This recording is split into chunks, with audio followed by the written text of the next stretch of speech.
Wata rana manzon Allah sallallahu alaihi wa ala alihi wa sallam yara daga masallaci sai ya shigo gidansa. Manzo Allah dama al'adarsa idan ya shigo gidansa to zai shiga bangaren kowa ya ga lafiyarsa. Ya shiga kowane bangare ta da matar shi wannan tana kaza wannan tana kaza. Sai ya shiga bangaren na Aisha Allah ya kara mata yadda. Tace sai manzo Allah ya tadda ni ina zaune da tukunya a gabana kamar zan yi girki da wuka da nama. Sai ma'aiki sallallahu alaihi wasallam ya ce ya Aish, nace na'am ya Rasulullah. Yace girki zaki yi?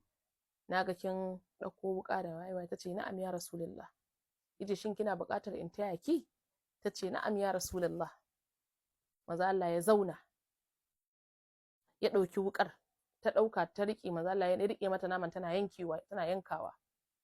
Ma'aiki da kansa ya rike mata naman, suna hira suna nishadi, ita kuma tana yanka naman.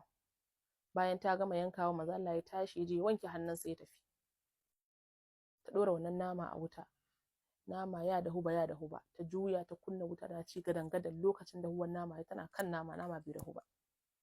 Sai ga sayyidina Rasulullahi sallallahu alaihi wasallam zai fita masallaci, sai ya ganta ta bude naman nan tana juyawa. Sai ta ce ya Rasulullahi, ya ce Aisha aiki ke? Ce iya Rasulullahi.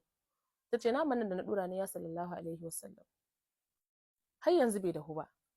Sai shugaba sallallahu alaihi wasallama ya ce ya Aisha, ta ya kike tunanin naman da sayyidina Rasulullahi ya rike zai dahu?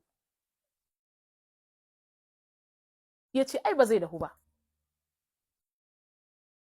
Abin da ake so annana mana a wannan kissa shine, a wannan hadisin shine, ka ja iyalinka a jiki. Gashi ma'aiki ya san cewa naman ba zai dahu ba, amma saboda ya kyautata mata, ya faranta mata da salo na soyayya irin na manzon Allah, da kulawa irin ta sayyidina Rasulullahi, da kyautatawa irin ta manzon Allah, da jan iyali a jiki, da ba su haƙƙinsu, da ba su mutunci da martaba. Manzo Allah sallallahu alaihi wasallam ya zauna suka yanka naman, ya san ba zai dahu ba, saboda ya faranta mata, ya karrama ta.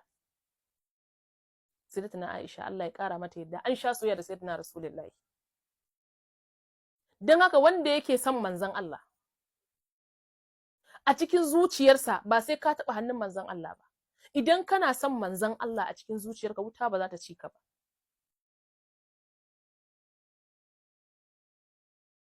Balle a ce ka rike hannun sayyidina Rasulullahi. Duk abin da ya shafi manzon Allah, wuta ba ta ci shi ba. Shi yasa duk abin da zaka yi manzon Allah, wala na yabo ne, wala na faɗa ne, an riga an gama. Allah ya riga ya gama, baka isa ka kamo shi ba wallahi. Allah ya riga ya gama yabon manzon Allah. Abin da zaka yi wa annabi shine hidimar soyayyarsa a cikin zuciyarka, amma duk wata hidima Allah ya riga ya gama masa.